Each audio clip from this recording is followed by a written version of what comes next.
single room.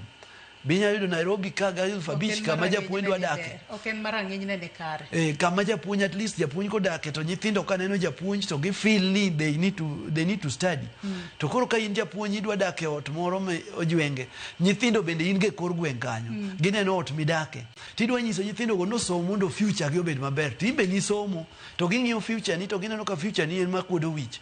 So in real sense onengores wa discuss emomiyo union wano propose an increment of salary from 30 to 70%. 30 to 70, no kuongonwa uwe 110%.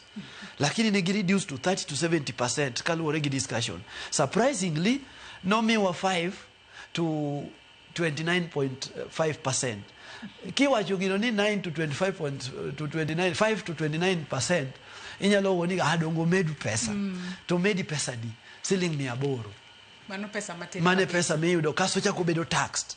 So yudo ka a media to gi social media gi across the country to gi kata leadership mar country lando kaka gimiyo jopuonj pesa. Omedi jopuonj osara. Wasemedo jopuonj osara. But ang'o mimedo gi e payslip? Be en gimoro ma kata ng'ato kodhi e bank to nyalo realize ni omeda pesa.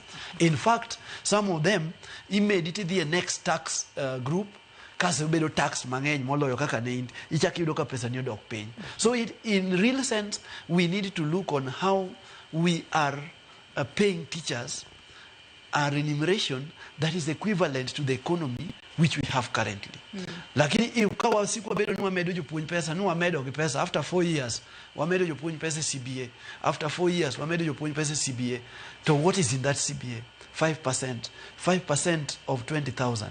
Teacher can spread into 4 years. So you realize it is